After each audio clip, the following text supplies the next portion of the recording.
성경 봉독하겠습니다.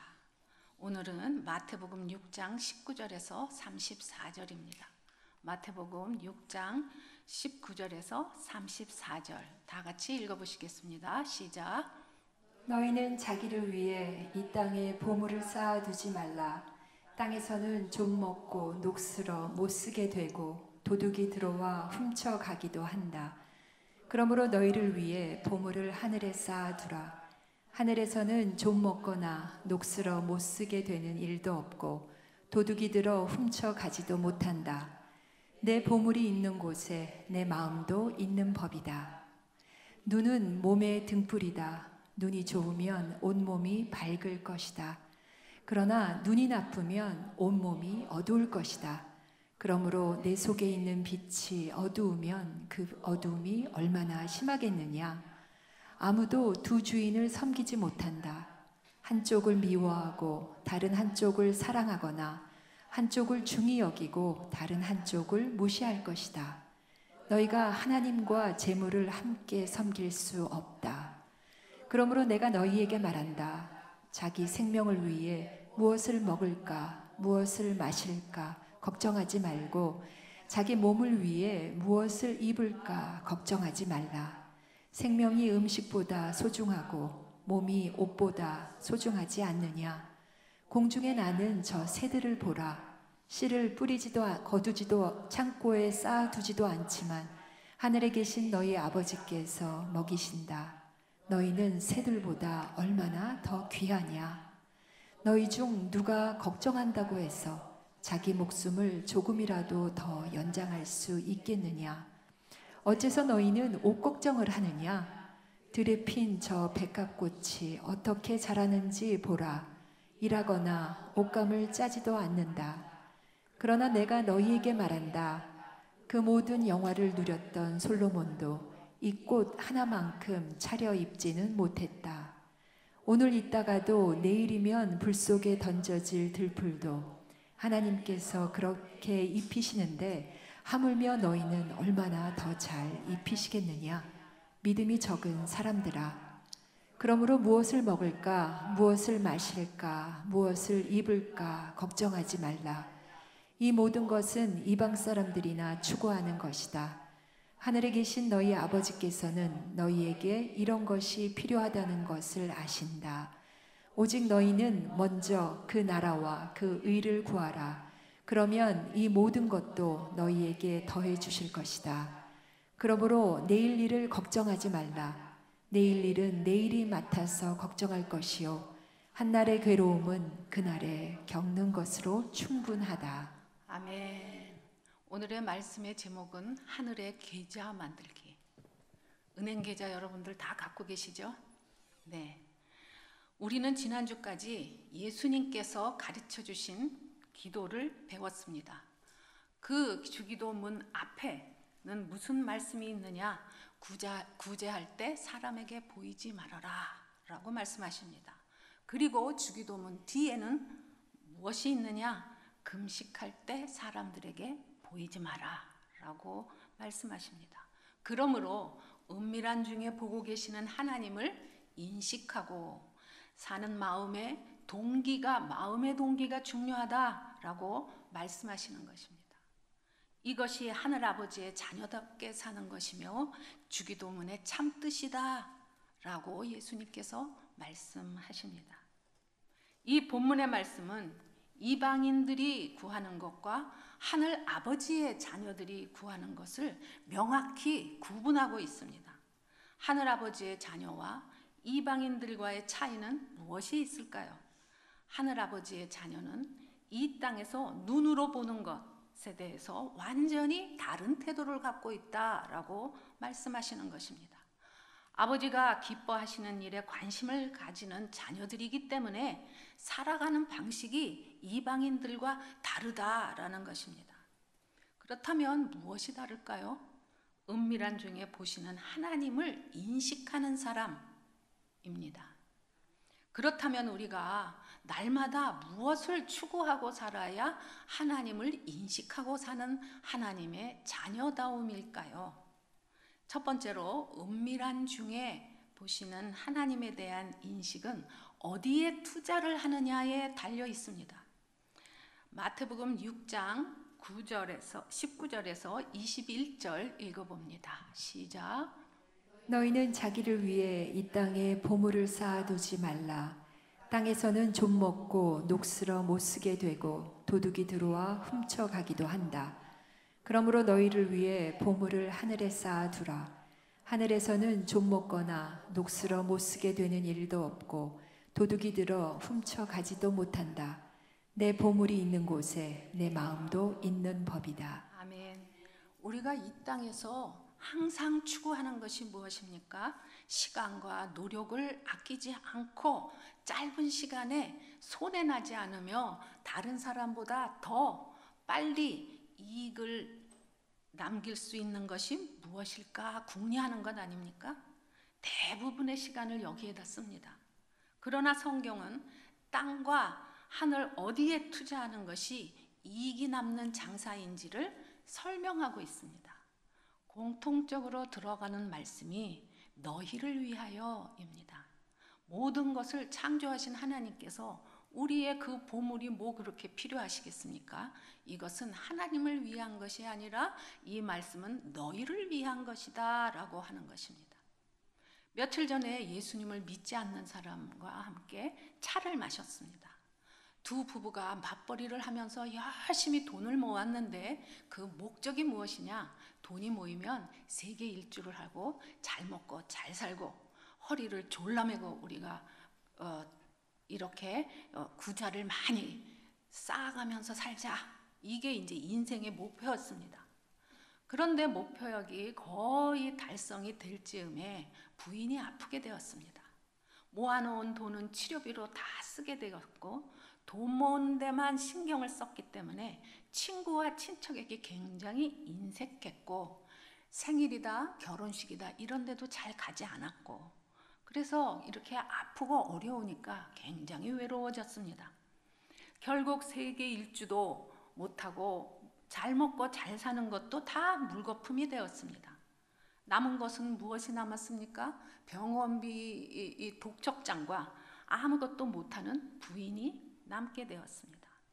진정으로 자신들을 위한 것이 무엇인지 알지 못했고 투자를 잘못한 것이죠. 죽음 후에 영원히 살 것에 투자를 해야 하는데 죽어서 가져가지도 못할 곳에 이 땅에 투자를 한 것입니다. 성경은 이 땅에는 좀이 먹고 또 녹슬고 도둑이 훔쳐간다 라고 말씀하고 있습니다. 여러분들의 인생을 돌아보십시오. 열심히 뭐를 했는데 계속 끝까지 남아 있습니까? 그러나 하늘에는 안전하다는 것입니다. 그러므로 땅에다 쌓아두지 말아라 라는 것입니다. 마태복음 6장 22절과 24절까지 읽어봅니다. 시작. 눈은 몸의 등불이다. 눈이 좋으면 온몸이 밝을 것이다. 그러나 눈이 나쁘면 온몸이 어두울 것이다. 그러므로 내 속에 있는 빛이 어두우면 그 어둠이 얼마나 심하겠느냐. 아무도 두 주인을 섬기지 못한다. 한쪽을 미워하고 다른 한쪽을 사랑하거나 한쪽을 중히 여기고 다른 한쪽을 무시할 것이다. 너희가 하나님과 재물을 함께 섬길 수 없다. 아멘. 눈이 성하다라는 표현이 나오는데요. 이것은 가난한 자에게 재물을 너그럽게 베풀 때 사용하는 것이고요. 또 눈이 나쁘다라는 표현은 가난한 자에게 인색하게 할 때 이것을 사용하게 되는데 이것이 유대인이 그렇게 사용하는 관용적 표현입니다. 그렇다면 어떻게 하늘에 계좌를 트는 것일까요? 연약한 자에게 또 가난한 자에게 나누어 주면서 너그러우면 우리의 몸이 밝아질 것이다. 인색하면 온몸이 어두워질 것이다. 그렇기 때문에 이렇게 사는 것이 너희를 위한 것이다 라고 말씀하고 계십니다. 하늘 아버지의 마음은 그분의 자녀가 가난한 자와 약한 자들을 잘 돌보고 너그럽게 대해라. 이것이 하늘의 계좌를 트는 방법이다라는 것입니다. 그렇다면 선행을 하면 구원을 받는다는 것입니까? 아닙니다.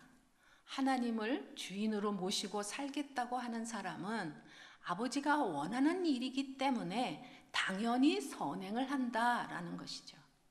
재물이 나의 인생의 목표라고 하는 사람은 마음이 항상 거기에 묶여서 염려와 근심으로 계속 마음이 괴로울 수밖에 없다는 것입니다. 그래서 재물을 모으는 것이 목적이기 때문에 다른 사람에게 넉넉할 수가 없고 인색할 수밖에 없다. 그래서 온몸이 어두울 것이다 라고 말씀합니다. 저희 시어머니께서 재산이 많으셨습니다. 그런데도 푼돈이 생기면 항상 아무에게도 이야기하지 않고 이불 밑에 감추거나 장롱 뒤에다가 숨겨두셨습니다.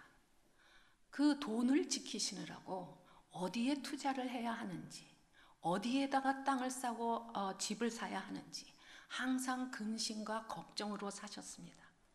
그런데 치매가 와서 나중에는 어디에 돈이 얼마 있는지를 하나도 기억을 못 하셨습니다.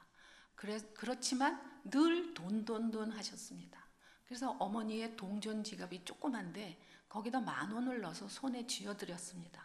그랬더니 세상의 모든 돈을 다 가지고 있는 것처럼 좋아하셨습니다. 이것이 하나님을 모르는 인생입니다. 그렇게 인색하시던 분이 혼수 상태에 빠졌다가 깨어나셔서 예수님을 영접하시고 병상 세례까지 받으시더니 찾아온 손님들에게 잘 대접해서 보내라. 이렇게 말씀하셔서 어머니를 아는 주위의 사람들을 깜짝 놀라게 했고 그 일을 통해서 형제들이 교회도 가게 되고 많은 영향을 미쳤습니다. 그래서 하나님께서 투자할 곳을 우리에게 알려주시는 것입니다. 사는 동안 가난한 사람, 연약한 사람, 마음이 아픈 사람, 이런 사람에게 내가 가지고 있는 시간과 돈과 그 무엇이든지 너그럽게 풀어라 라고 하시는 것입니다. 이것이 하늘에 투자하면 내가 죽어도 죽는다 해도 걱정할 것이 없습니다. 이미 계좌를 하늘에 텄기 때문에 그렇습니다. 그들을 잘 돌보면은 바로 이것이 죽음 후에까지 연결되며 하늘의 계좌를 만드는 것이라고 말씀하십니다.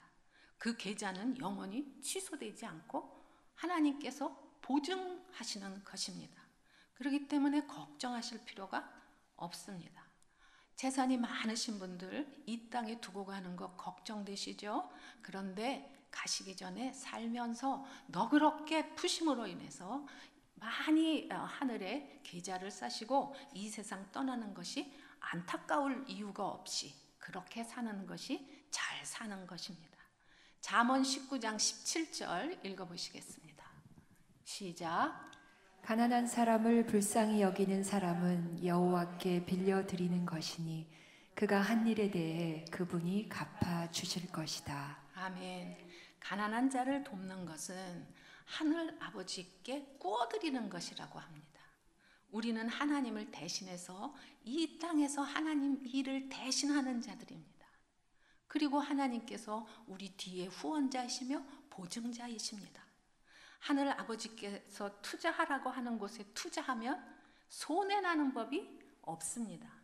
제일 안전한 투자처입니다. 거기에는 좀도 쓸지 않고 녹도 쓸지 않고 도둑 맞을 일도 없다라고 하십니다. 그렇기 때문에 하늘에 투자를 하십시오. 두 번째로 은밀한 중에 보시는 하나님에 대한 인식은 누구에게 투자하느냐입니다. 마태복음 6장 25절에서 30절 읽어보십니다. 마태복음 6장 25절에서 30절 읽습니다. 시작. 그러므로 내가 너희에게 말한다. 자기 생명을 위해 무엇을 먹을까, 무엇을 마실까 걱정하지 말고 자기 몸을 위해 무엇을 입을까 걱정하지 말라. 생명이 음식보다 소중하고 몸이 옷보다 소중하지 않느냐. 공중에 나는 저 새들을 보라. 씨를 뿌리지도 거두지도 창고에 쌓아두지도 않지만 하늘에 계신 너희 아버지께서 먹이신다. 너희는 새들보다 얼마나 더 귀하냐. 너희 중 누가 걱정한다고 해서 자기 목숨을 조금이라도 더 연장할 수 있겠느냐? 어째서 너희는 옷 걱정을 하느냐? 들에 핀 저 백합꽃이 어떻게 자라는지 보라. 일하거나 옷감을 짜지도 않는다. 그러나 내가 너희에게 말한다. 그 모든 영화를 누렸던 솔로몬도 이 꽃 하나만큼 차려입지는 못했다. 오늘 있다가도 내일이면 불 속에 던져질 들풀도 하나님께서 그렇게 입히시는데 하물며 너희는 얼마나 더 잘 입히시겠느냐. 믿음이 적은 사람들아. 아멘. 옷 걱정 많이 하죠. 아, 나 교회 가야 되는데 옷이 없어. 맨날 사는데 장롱을 열어보면 맨날 옷이 없죠. 그래서 남편들이 이상하게 생각합니다. 저렇게 옷이 많은데 왜 맨날 옷이 없다고 그러나. 그렇죠? 네. 여기에 그러므로라고 하는 그 접속사 앞에서 설명했던 것을 결론지어서 설명하는 것입니다. 사람이 사는데 기본적인 의식주에 관한 것을 염려하는 것, 이것이 얼마나 부질없는 일인지 설명하고 있습니다. 계속 반복되는 단어가 염려입니다. 염려는 하나님과 재물, 이 두 주인을 섬기느라고 마음이 나누어져 있는 상태, 이것이 바로 염려입니다. 지금 현재 내가 염려하는 것이 있다. 그렇다면 하나님 이외에 그 무엇이 들어있기 때문에 그렇다는 것을 아셔야 합니다. 예수님께서는 공중의 새를 봐라. 염려한다고 키를 한 자라도 더 크게 할 수 있겠느냐. 백합화를 봐라. 염려하지 않은데도 잘 자라고 있지 않니? 하물며 하늘아버지의 자녀인 너희 한 사람 한 사람을 돌보지 않겠느냐? 염려가 되거들랑 이 새를 보고 이 백합화를 보고 하늘아버지를 기억해라 라는 말씀입니다. 결국 먹이시고 입히시는 것은 하나님의 일이다 라는 것입니다. 선을 쫙 긋고 있습니다. 이 일은 내가 걱정할 일이 아니야. 말하자면 염려는 하나님의 일을 월권 행위를 하는 것입니다. 할 수 있는 능력도 없으면서 왜 그렇게 염려를 하느냐라는 것입니다. 그런데 이 말씀을 예수님이 누구에게 하시느냐? 믿음이 적은 자들입니다. 교회 바깥에 예수님 모르는 사람들에게 얘기하는 것이 아니라 믿음이 있긴 있는데 적어서 이 믿음을 가지고 있어서 믿겠다고 하는 사람들에게 예수님이 말씀하시는 것입니다. 교회 안에서는 하나님을 믿었다가 현실로 나가면 불안과 염려로 갈팡질팡하는 우리들에게 말씀하시는 것입니다. 그러므로 의식주를 염려하는 사람은 믿음이 적은 자다라고 책망하시는 것입니다. 그 이유가 마음에 두 주인을 섬기고 있기 때문이다라는 것입니다. 어떻습니까, 여러분? 여러분에게 예수님의 말씀이 지금 선포되고 있습니다. 지금 나의 신앙의 현주소는 어디에 있습니까? 무엇을 염려하고 무엇을 두려워합니까? 점검해라 하는 말씀입니다. 이 말씀은 우리가 왜 일용할 양식을 구해야만 하는지 풀어서 설명하는 말씀입니다. 일용할 양식 이외에는 모두 잉여분이다 라는 것입니다. 이것이 성경이 말씀하시는 경제 원리입니다. 우리는 조금 있는 걸 점점 더 부풀려서 많이 가지려고 하는데 성경이 말하는 것은 일용할 양식을 구하고 that's it, 거기까지라는 것입니다. 그거보다 더 구하는 것은 그것은 믿음이 없는 거다라고 얘기하십니다. 왜 우리가 염려를 합니까? 투자를 나에게만 하기 때문에 그렇습니다. 나만 바라보고 집중하기 때문에 그렇습니다. 주위를 돌아보십시오. 예수님을 몰라서 외로워하고 두려워하는 영혼들이 교회 바깥뿐만 아니라 교회 안에도 너무나 많이 있습니다. 제가 교회 안에서 벌써 6명이나 영접을 시켰어요. 정말 안 믿는 분들입니다. 내가 가지고 있는 시간이나 은사나 재물이나 무엇이든지 그들에게 베푸십시오. 그래서 내 안이 밝아질 겁니다. 우울에서 벗어나는 길입니다. 그러니까 여러분들이 교회에 오시면 이 교회는 왜 이렇게 불친절하고 나한테 무관심한가 그러지 마시고 내가 원하는 거를 그분들에게 하십시오. 인사를 잘 하시고 잘 웃으시고 처음 오셨어요? 이렇게 하면 내 안이 밝아진다라는 거예요. 누가 나한테 해주지를 않아. 이 교회는 틀렸어. 이렇게 하면 계속 외롭게 되는 것입니다. 야고보서 1장 5절입니다. 시작. 여러분 가운데 누구든지 지혜가 부족하면 모든 사람에게 후히 주시고 꾸짖지 않으시는 하나님께 구하십시오. 그러면 주실 것입니다. 아멘. 그런데 이렇게 하고 싶은데 여태까지 그렇게 안 살았잖아요. 그리고 또 귀찮기도 하고 쑥스럽기도 하고 수줍기도 하고 그래서 모르겠다 그렇게 하고 살다가 계속 그렇게 사는 겁니다. 그러면 오늘부터는 하나님께 구하는 겁니다. 하나님, 나는 그렇게 살고 싶은데 안 됩니다. 저에게 지혜를 주십시오. 그러면 그분께서 주신다는 것입니다. 지혜가 부족하면 지혜를 구하고 나에게 있는 것을 다 나누어 줘라. 아끼지 말고 전심으로 해라 라는 것입니다. 이것이 바로 여러분을 위한 것입니다. 여러분이 기쁘게 되는 길이다 라는 것입니다. 얼마 전에 한국에서 함께 신앙생활하던 권사님이 전화를 하셨습니다. 나 미국에 가서 당신 집에 일주일 좀 있어도 되겠어? 라고 물었습니다. 저는 예수님을 믿지 않는 사람들을 만나느라고 바쁘고 또 병원 신방도 가야 되고 설교 준비도 해야 되고 또 성경일도 강의 준비도 해야 돼서 너무나 바빴습니다. 그런데 하나님께서 무슨 뜻이 있겠지 하면서 그분 보고 네, 오시라고 했습니다. 권사님은 남편이 오랫동안 아파가지고 휴양차 캘리포니아에서 4년간 살았다고 합니다. 남편이 돌아가시고 너무 그리워하며 잊지 못해서 이제 캘리포니아에 와서 렌트카를 하고 살던 곳을 돌아보려고 그렇게 추억 여행을 하러 미국에 왔다고 했습니다. 권사님이 남편을 그리워하면서 혼자 운전하며 울면서 다닐 걸 생각하니까 마음이 아팠습니다. 그래서 시간이 없었지만 떠나간 남편을 마음에서 빼내고 하나님 한 분만 주인으로 남편으로 삼고 살라는 의미에서 운전을 해주었습니다. 권사님은 이제는 마음에서 남편을 빼내고 하나님을 남편으로 섬기겠다고 결단을 하고 기뻐했습니다. 얼마나 기뻐하는지 그 모습을 보는데 제 마음도 너무 기뻤습니다. 언제나 내가 가지고 있는 건 무엇이든지 상관없습니다. 그것을 나누면 기쁨이 배가 됩니다.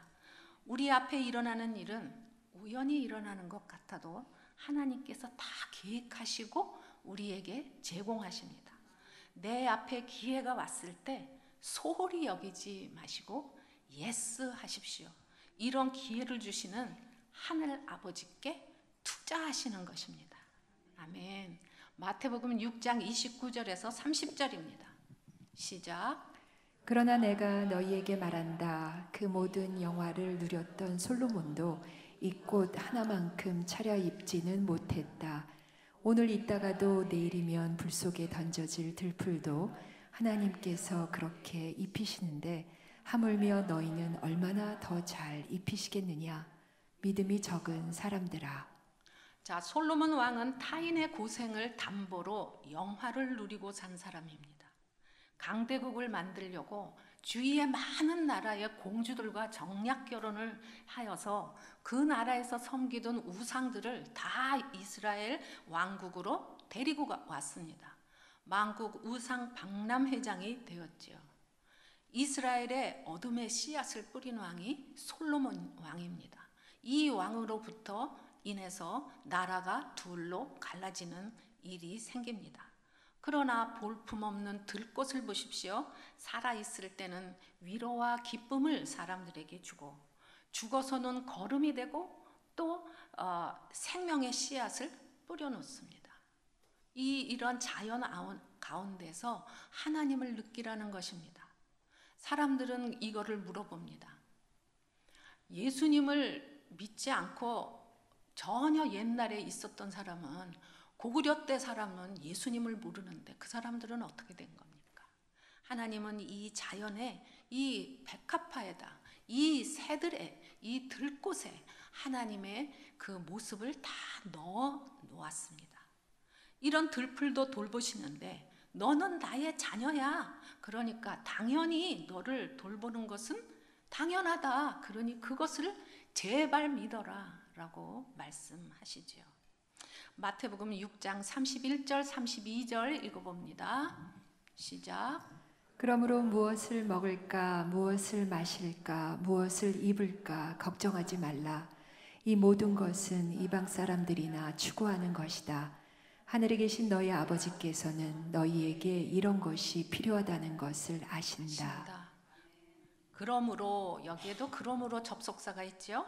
그러므로 앞에 설명했던 많은 말씀들을 결론지어서 설명을 하는 겁니다. 왜 염려를 우리가 하는가? 믿음이 적어서 염려한 자들에게 설명을 하고 계십니다. 하늘 아버지의 자녀와 이방인을 다시 비교하고 있습니다. 하늘 아버지의 자녀는 의식주를 아버지께 맡겼기 때문에 염려하지 않는 사람들이고, 이방인은 재물을 주인으로 삼았기 때문에 재물에만 집중하고 자신의 모든 일을 자기가 책임을 지고 이끌어가야 하기 때문에 당연히 항상 염려할 수밖에 없는 사람이다 라는 것입니다. 염려는 결국 믿음의 문제입니다. 염려하는 것은 다 이방인들이 하는 기도와 같다라고 하십니다.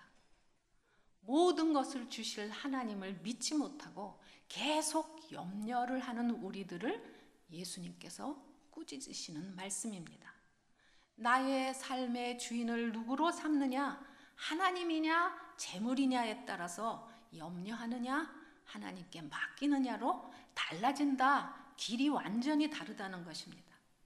하늘아버지는 우리가 필요한 것을 미리 아시고, 하나님 나 이거 필요해요. 그러면 그때 너 이거 필요하니? 이게 아니라 미리 아시고 다 준비해 놓으셨으니까 너가 염려할 필요가 없다 하고 말씀하시는 것입니다.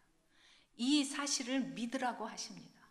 그러므로 하나님께 투자하라는 것이고 우리의 기도가 바뀌어야 된다는 것입니다.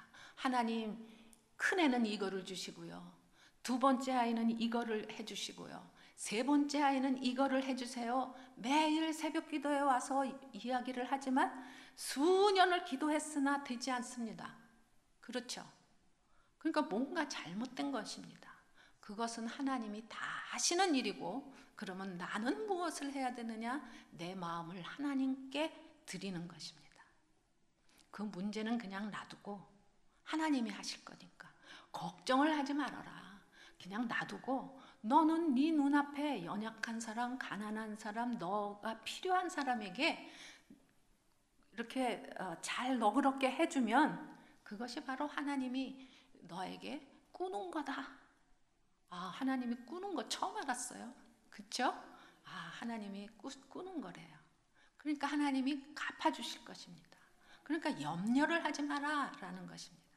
세 번째로 음물이 보시는 하나님을 인식하려면 무엇에 투자를 하느냐, 이게 중요합니다. 마태복음 6장 33절에서 34절 읽겠습니다. 시작. 오직 너희는 먼저 그 나라와 그 의를 구하라. 그러면 이 모든 것도 너희에게 더해 주실 것이다. 그러므로 내일 일을 걱정하지 말라. 내일 일은 내일이 맡아서 걱정할 것이요, 한날의 괴로움은 그날에 겪는 것으로 충분하다. 아멘. 이 말씀은 흔히 어떻게 기억을 하고 계시느냐 하면 교회 일에 충성 봉사하고 헌금 잘 내고 순종하라는 것으로 알고 있습니다. 또한 하나님 나라와 의를 먼저 구하면 무엇이든지 준다고 했으니까 내가 이 일을 먼저 하고 내 일이 해결되기 위해서 제밥에 관심을 갖게 되죠. 안 그렇습니까? 과연 그런 말씀일까요? 먼저 단어의 뜻을 살펴보겠습니다. 그의 나라라는 것은 무엇을 말씀하고 있을까요? 나라마다 한 명의 왕만 허락됩니다. 그렇죠? 하나님의 나라는 하나님이 왕이시고 통치하시는 나라를 하나님의 나라라고 합니다. 그런데 온 우주가 하나님의 나라 아닙니까? 하나님이 다 창조하셨으니까. 그러나 하나님을 왕으로 인정하는 사람들에게 역사하시는 영역을 말하고 있습니다. 그러니까 하나님을 주인으로 삼는 자의 삶은 하나님의 나라입니다. 교회가 서로 싸우지 않고 연합하여서 하나님을 경배하고 높인다면 바로 그 교회는 하나님의 나라입니다. 그래서 우리가 잘 살펴보십시오. 가정에 지금 하나님이 나라인지, 하나님이 왕이신지 그것을 잘 보셔야 합니다. 또 내 안에도 하나님이 왕이신지 아니면 다른 것이 왕인지 이것을 항상 하나님은 관심을 갖고 계십니다. 로마서 1장 17절입니다. 시작. 복음에는 하나님의 의가 계시되 믿음으로부터 믿음에 이르게 합니다. 기록되기를 의인은 믿음으로 살 것이다 라고 한 것과 같습니다. 하나님의 의란 무엇을 말합니까? 우리의 죄를 대신해서, 우리가 다 죄인이죠. 우리가 다 죄를 대신해서 예수님께서 십자가에서 죽으시고 우리를 구원하셨습니다. 우리가 그 사실을 믿고 그리스도를 주인으로 받아들이는 자는 하나님께서 죄가 없다고 여기시는 것, 이것이 하나님의 의입니다. 우리는 여전히 죄를 짓고 있어요. 그러나 예수님의 십자가의 죽음 덕분에 너는 죄인이 아니다, 하나님과 교제할 수 있다 하고 문이 열어놓은 것, 이것이 하나님의 의입니다. 우리를 죄에서 구하시려고 외아들을 아끼지 않고 내놓으신 그 하나님, 바로 십자가가 하나님의 의입니다. 그러므로 본문에서 말씀하시는 하나님의 나라는 하나님을 주인으로 삼았기 때문에 그분의 돌보심을 믿고 염려하지 않는 자의 삶이 하나님의 나라입니다. 하나님이 통치하시는 나라입니다. 하나님께서 입히시고 먹이신다는 사실이 하나님의 의입니다. 그분은 진정 우리의 아버지시기 때문에 그렇습니다.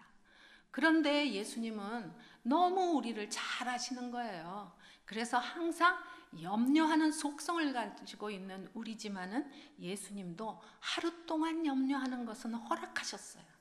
하루를 넘기면서 염려하지 않도록 기도해야 합니다. 우리 잘 안 되죠? 그러니까 이런 것이 기도 제목이래야 돼요. 얘 이렇게 해주고 얘 대학 잘 가지고 뭐 이런 거를 기도해야 하는 것이 아니라 내가 염려가 되는데 하루를 넘기는 거예요. 그거를 원치 않으시니까 염려는 하되 하루가 넘지 않도록 하나님 저를 도우소서 기도해야 하는 게 기도 제목이어야 합니다. 나를 어디에 가져다가 놓느냐에 따라서 영향을 많이 받죠. 증권사에 앉아 있으면 돈만 보입니다. 게임만 하고 연속극만 보면 잡생각이 많아집니다. 항상 말씀을 읽고 묵상하고 기도하고 예배 자리에 물리적으로, 우리는 무슨 영적으로 가지도 못합니다. 물리적으로 나의 몸을 가져다 놔야 합니다. 이것이 첫 단계이고 거의 다입니다. 그전에는 하나님을 믿는다면서도 염려가 가득한 삶을 살았다면 이제는 하나님 한 분만을 나의 주인으로 삼고 내가 염려했던 일이 하나님의 일이구나 라고 인정하면서 사는 것, 이것이 하늘 아버지 자녀의 삶이다 라는 것입니다. 그렇다면 실질적으로 우리가 어떻게 살아야 합니까? 자녀 때문에, 남편 때문에, 관계 때문에, 재산 문제 때문에, 이런 것 때문에 힘들지만 하나님께 맡기고 하나님 모르는 사람들, 또 그런 사람들, 하나님을 믿고 하나님의 땅이 넓어지도록, 그 사람들은 안 믿기 때문에 하나님의 통치가 지금 안 일어나잖아요. 거기에 하나님의 나라가 임하도록 그분들을 하나님 앞에 데려와야 합니다. 그럼 어떻게 데려와야 돼요? 길에 나가서 그냥 합니까? 주위에 있는 사람에게 내가 얼마나 하나님께 감사하고 기쁜지에 그 삶을 살아가는 것을 보여주라 라는 겁니다. 그래서 그 안 믿는 사람이 참 이상하다. 세상에 기쁠 일이 없는데 저 사람을 보니까 야, 왜 저렇게 기뻐하지? 궁금해하고 부러워하게 하라는 것입니다. 하나님의 통치가 이루어지도록 나의 시간과 재물과 모든 것을 그들에게 투자하라는 것입니다. 이 땅에 부동산 투자하는 거 그거 일시적입니다. 하나님 나라에 땅 따먹기에 투자하라는 것입니다. 제가요 안 믿는 사람이 예수님을 영접하고 변해가는 것을 보고요, 제가 너무 가슴이 벅차요. 그 사람 하나 때문에 그 사람이 변해가니까 그 가족들이 왜 저러지? 지옥이었는데 천국이 됐네? 라면서 하나 변한 거는 저 사람이 예수를 믿는다고 한 것이 달라졌구나. 그래서 온 가족이 교회 가고 지금 성경 읽고 난리가 났습니다. 이게 바로 하나님 나라의 구자를 트는 것입니다. 예수님을 모르던 사람들이 예수님을 믿고 변화하는 것을 보는 것은 황홀할 지경으로 기쁨이 있습니다. 이것은 이 세상에 아이가 좋은 대학에 합격하고 남편이 승진하고 땅값이 오르고 하는 그 잠시 일시적인 기쁨과 비교할 수 없는 기쁨입니다. 우리의 마음은 거울과 같습니다. 그래서 그 안 믿는 사람이 기뻐하는 것을 보면은 함께 기쁨이 솟아나서 배가 됩니다. 하늘 아버지가 통치하실 수 있도록 지경을 넓혀가는 자녀의 삶에는 이 모든 것을 더해준다 라시는 것입니다. 그러므로 염려하지 않고 내면에 샘솟듯이 기쁨이 넘쳐나게 될 것이다 라는 것입니다. 여기에 투자하는 것이 최고의 투자처라는 것이죠. 이것이 하늘아버지의 자녀의 삶이며 하늘의 계좌를 트는 것입니다. 아멘. 여러분 하늘에 계좌 통장 많이 가지고 계시기를 기도합니다. 아멘. 기도하시겠습니다.